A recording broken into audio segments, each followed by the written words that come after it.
Good morning, students. Welcome back. So today we are going to start new chapter of macroeconomics class 12th. Determination of income and employment. तो यहाँ पर नया chapter हम शुरू करेंगे. तो यहाँ पर मोस्टली फोकस किया गया है income and employment. How can we determine in a economy what is the income of the sources of income of a nation and employment creation के बारे में यहाँ पर हम पढ़ेंगे. तो यहाँ से हम शुरू करते हैं इसको. Meaning of aggregate demand. अब इनकम के बारे में हम पढ़ रहे थे और यहाँ हम डिमांड के बारे में आ गए, है ना. तो ऐसा क्यों? तो यहाँ पर फर्स्ट आप देखो, उसके बाद हम बताते हैं,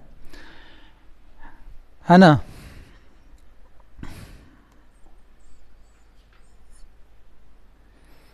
यहाँ पे एग्रीगेट डिमांड दिया हुआ है. So aggregate demand refer to total value of final goods and services that are planned to buy by all the sectors of economy at a given level of income during a period of time, है ना. तो aggregate demand क्या कह रहा है? Is a total value of all final goods and services. देश में जितने भी गुड्स, है ना, चाहे वो प्राइमरी सेक्टर, सेकेंडरी सेक्टर में जो फाइनल गुड्स होता है ना, प्रोडक्ट्स प्रोड्यूस होता है या सर्विस फाइनल जो भी है ना, and it is planned by, है ना, to buy all the sectors of economy at a given level of price. और ये जो भी सामान प्रोडक्शन होता है तो इसको खरीदता कौन है? They are different parts. AD represent the total expenditure on goods services in an economy during a period of time. तो यहाँ फोर्स क्या कि एग्रीगेट डिमांड क्या है? Total expenditure on goods and services in a economy during a period of time. तो aggregate demand कैसे produce होगा? किसी भी इकोनॉमी में डिमांड कैसे प्रोड्यूस होगा? जब लोग खर्च करें, people will buy, not only people, they are government, firms, फिर उसके बाद प्राइवेट इंडिविजुअल्स एंड एक्सपोर्ट. तो डिमांड ऐसे क्रिएट होता है. गवर्नमेंट भी डिमांड को क्रिएट करती है, फर्म भी डिमांड क्रिएट करते हैं, प्राइवेट इंडिविजुअल भी डिमांड को क्रिएट करते हैं, और बाहर, देश से बाहर भी जाता है, वहाँ भी डिमांड क्रिएट होता है, तभी सामान एक्सपोर्ट होता है. तो यही यहाँ पर दिया है कंपोनेंट्स ऑफ एग्रीगेट डिमांड. अब कैलकुलेट कैसे हम करेंगे एग्रीगेट डिमांड को? तो एग्रीगेट डिमांड, है ना, तो यहाँ पर फोकस किया गया है, जैसे आप देख रहे हो यहाँ पे एडी इजकल टू सी, है ना. तो सी क्या है? Household consumption expenditure. C क्या डोनेट करता है? यहाँ पर दिया हुआ है जैसे हाउस होल्ड कंजप्शन एक्सपेंडिचर. जो देश में जितने भी हाउस होल्ड है, मोस्टली इंडिविजुअल इसको कहा गया है, कि जितने भी इंडिविजुअल कंजप्शन होता है ना, घरों में या हर व्यक्ति के द्वारा जो कंज्यूम किया जाता है, जैसे टीवी कोई खरीद रहा है, कोई फ्रिज खरीद रहा है, कपड़े खरीद रहे हैं, बुक्स खरीद रहे हैं, गाड़ियां खरीद रहे हैं, तो ये हाउस होल्ड एक्सपेंडिचर है. ये सारे लोग क्या कर रहे हैं? अपने पैसे को खर्च कर रहे हैं. किस लिए? टू सामान को लेने के लिए, सामान लेने से उनको सेल्फ सेटिस्फैक्शन मिलता है. तो यहाँ पर एग्रीगेट डिमांड. अब डिमांड क्रिएट यहाँ भी हो रहा है. हाउस होल्ड जितने भी घर देश में इंडिविजुअल हैं, जो हर डिमांड क्रिएट कर रहा है, तो उससे क्या हो रहा है? डिमांड क्रिएट हो रहा है, लोग कंज्यूम कर रहे हैं घरों में, तो यहाँ पर डिमांड क्रिएट हो रहा है. और दूसरा क्या है? आई. यहाँ पर आई दिया हुआ है. तो I means investment expenditure. Investment expenditure. अब जनरली दिस इन्वेस्टमेंट एक्सपेंडिचर, ये इन्वेस्टमेंट एक्सपेंडिचर कौन करता है? मोस्टली फर्म्स, है ना, जितने भी फैक्ट्रियां हैं, है ना, उसके बाद प्राइवेट इंडिविजुअल भी, उसके बाद क्या होता है? कंस्ट्रक्शन,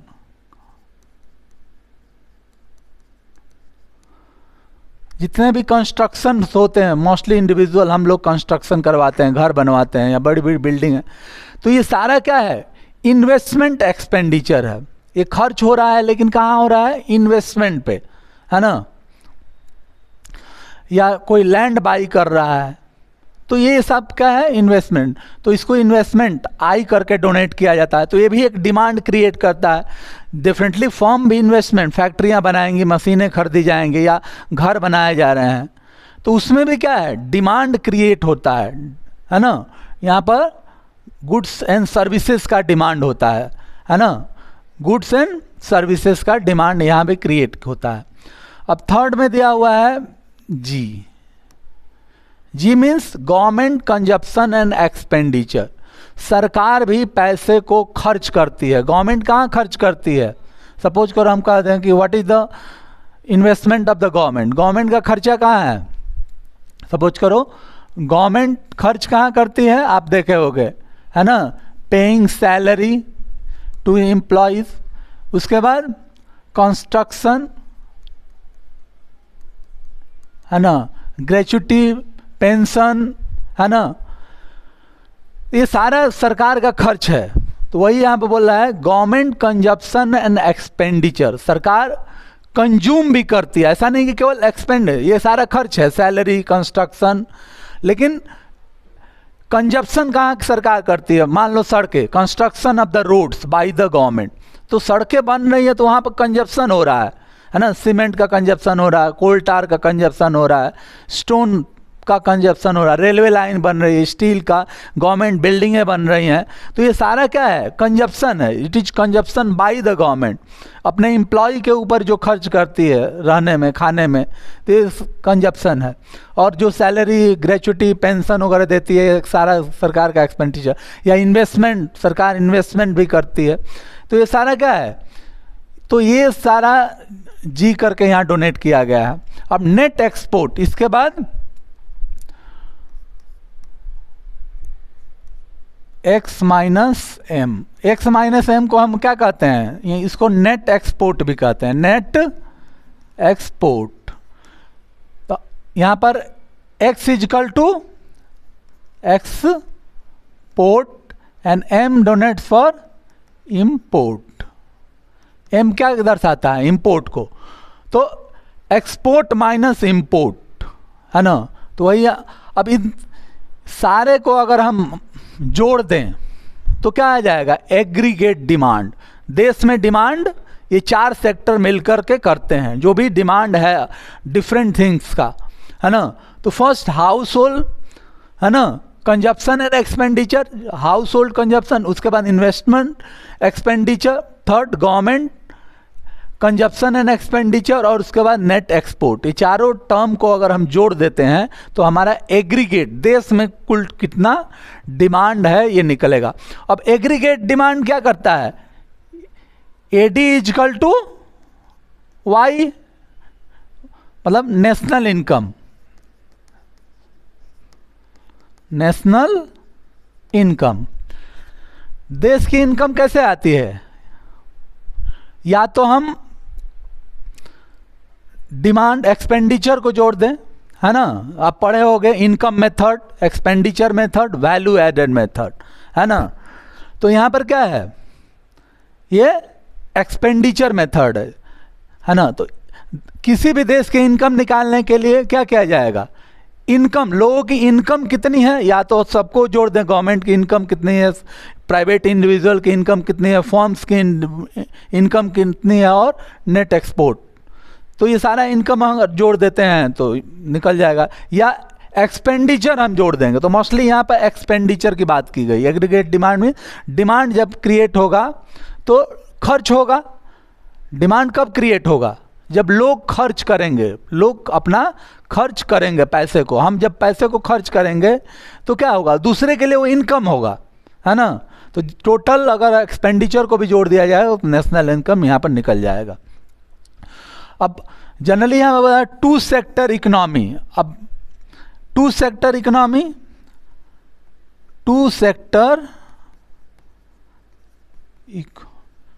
इकोनॉमी में AD is equal to C plus I ही लिया जाता है ना।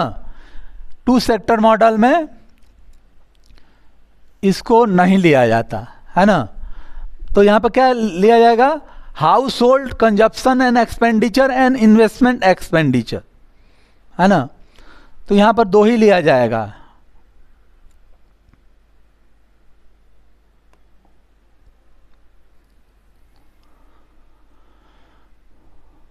अब एग्रीगेट सप्लाई, जब डिमांड क्रिएट होगा तो सप्लाई भी होगी, है ना। डिमांड क्रिएट होगा तो supply, so aggregate supply is refer to total value of all final and good services that are planned to be produce by all producing unit in the economy during a given period of time. तो यहां पर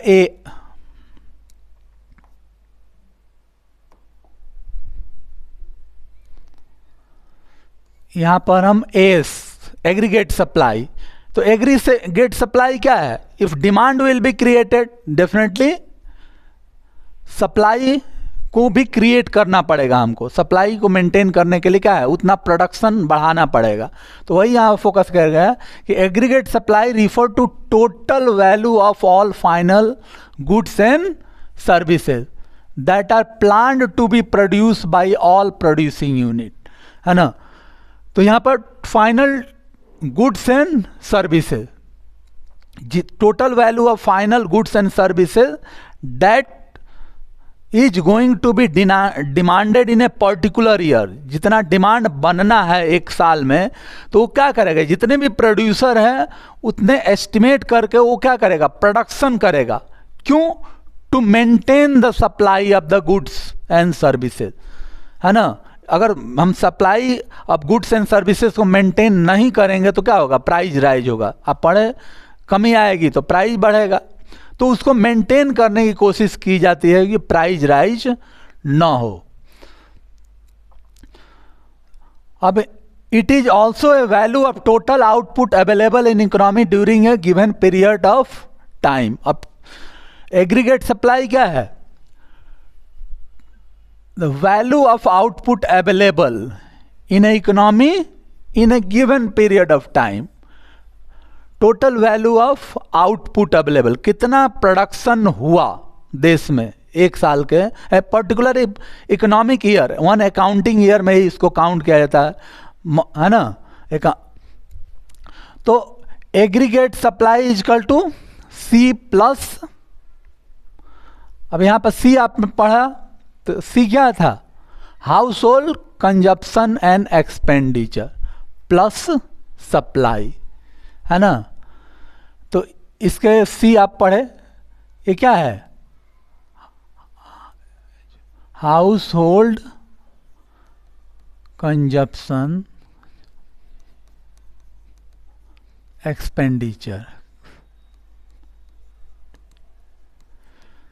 और S supply.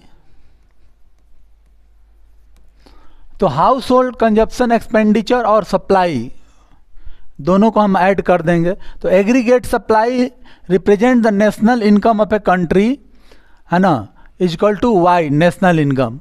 अब बोला है कि AS is equal to Y means consumption plus supply. तो ये क्या होता है, income. Aggregate supply is equal to total income of a country, जितने कितनी भी सप्लाई मेंटेन, जितना सप्लाई की जा रही है ना, उसको अगर जोड़ दिया जाए तो जितना भी सप्लाई हो रही है, it means demand is created. Supply होने का मतलब क्या है कि डिमांड उतना है, और it will be consumed by the different sector, जैसे हाउस होल्ड, है ना, इन्वेस्टमेंट, एक्सपेंडिचर, उसके बाद government, final consumption and expenditure, net export. तो एग्रीगेट सप्लाई क्या है, और हमने पढ़ा कि aggregate demand is equal to income of the nation. तो एग्रीगेट सप्लाई अब यहाँ पर aggregate demand is equal to aggregate supply. जब aggregate demand is equal to aggregate supply हो जाएगा, है ना, क्योंकि मेंटेन किया जाता है, सप्लाई और डिमांड को ऑलवेज मेंटेन करके रखा जाता है सो दैट प्राइस राइज ना हो। तो यहाँ पर इसको ऑटोनोमस मान लिया जाता है कि इट कांस्टेंट है। Aggregate supply is equal to aggregate demand, है ना। तो दोनों में क्या है, दोनों से हम काउंट कर सकते हैं नेशनल इनकम। एंड वाई ये क्या कह रहा है, इनकम ऑफ नेशन या नेशनल इनकम, नेशनल इनकम। तो AD is equal to Y और AS is equal to Y, क्योंकि यहां पर AD is equal to AS, है ना।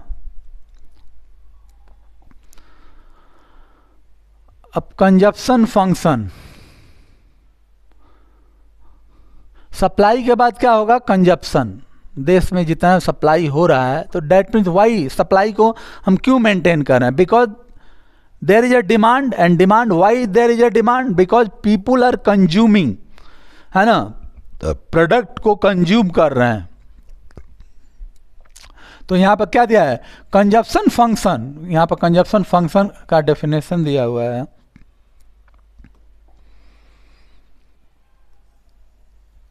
कंजप्शन फंक्शन यहाँ पर definite, it show the functional relationship between the income and consumption. अब कंजप्शन फंक्शन का मतलब क्या है, functional relationship between income and consumption. Functional relationship between income and consumption, it means that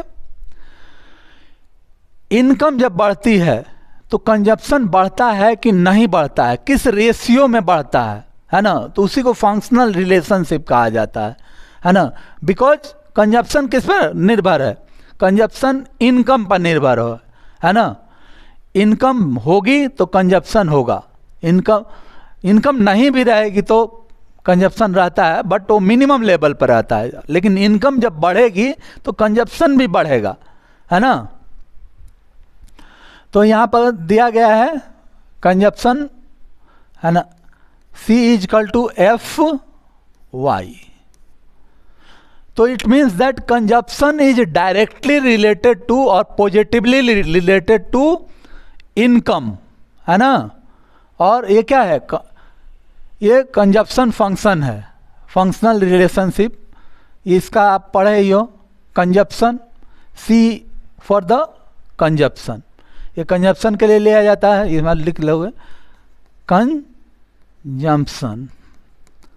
ये क्या है, एफ क्या है, functional relationship, and Y equal to income. तो वही यहां पर दिखाया गया है ना, नेशनल इनकम। क्योंकि मैक्रो इकोनॉमिक्स में हम एग्रीगेट पढ़ रहे हैं टोटली यहाँ पे, है ना। अब functional equation of the consumption function, यहाँ पर इक्वेशन दिया हुआ है, C equal to C plus M P C plus Y N C, है ना। तो यहाँ पर क्या है, कंजप्शन फंक्शन है, कंजप्शन। तो consumption is equal to household consumption plus marginal propensity to consume plus income into consumption, है ना।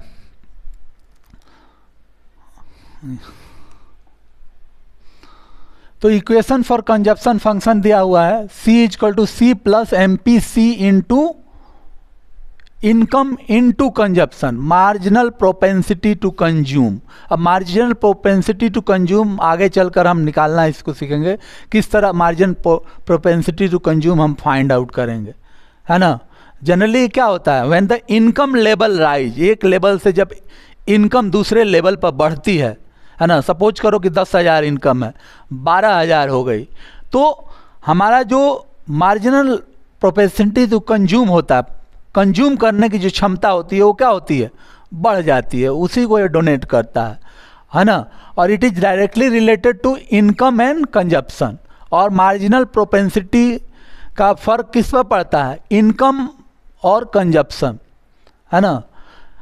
जब इनकम बढ़ेगी तो कंजप्शन बढ़ेगा। यहाँ पर autonomous consumption C does not change effect by change in income. अब बोला है कि ऑटोनोमस कंजप्शन में जनरली क्या होता है कि इनकम में बदलाव होने के बाद भी कंजप्शन में चेंजेज नहीं होता है, उसको ऑटोनोमस कंजप्शन कहा जाता है।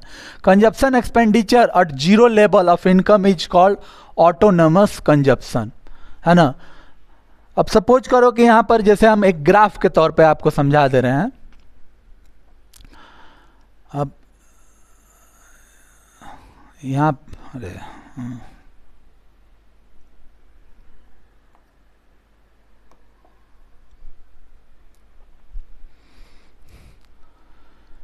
यहाँ पर हम इनकम पकड़ लेंगे, इनकम 0, फिर 60, 90, 120, 160, 210। सो ये इनकम है।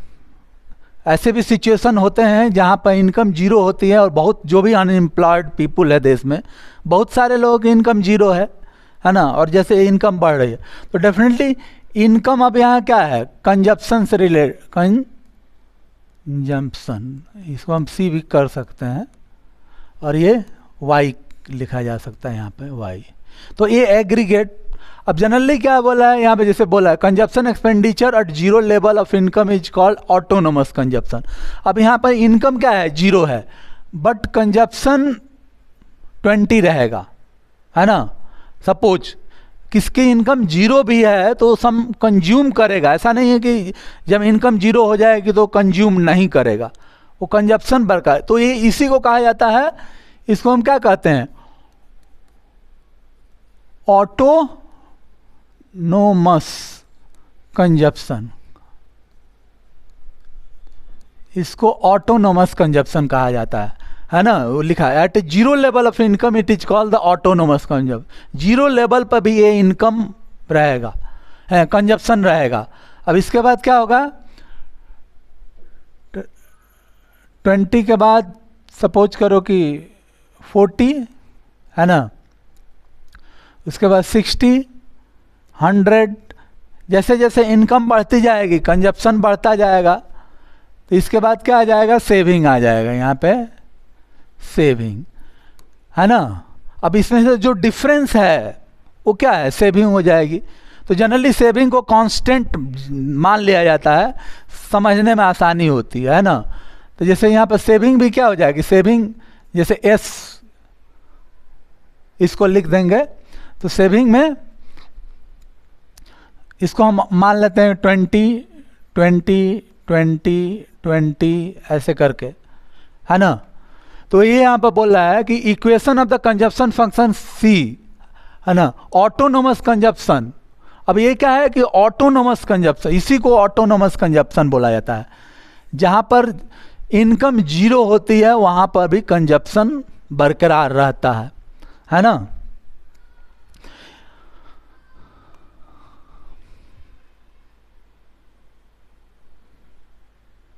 propensity to consume, propensity to consume, consumption function propensity to consume if the two types average propensity to consume and marginal propensity to consume।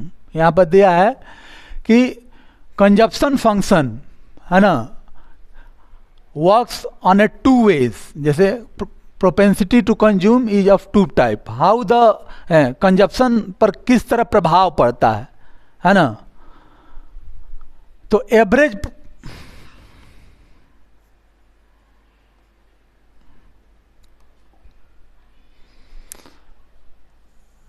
Propensity to consume, APC. What is the average आपको पता ही है ना, individual से divide कर दिया जाएगा तो average propensity to consume निकल जाएगा, income of the family and number of the people in a family. तो उसी तरह देश में marginal propensity to consume, marginal means when the income level is rising, तो हाउ कंजप्शन इज अफेक्टेड। देश में जब इनकम बढ़ता है, जनरली जीडीपी का ग्रोथ, जब जीडीपी तेजी से बढ़ेगी तो डेफिनेटली क्या है, कंजप्शन पर भी फर्क पड़ता है ना। और जब जीडीपी डाउन जाती है, कोरोना पीरियड में मान लो माइनस में जीडीपी चली गई, तो ऐसा वहाँ पर क्या है, मार्जिनल प्रोपेंसिटी टू कंज्यूम वो निगेटिव चली गई।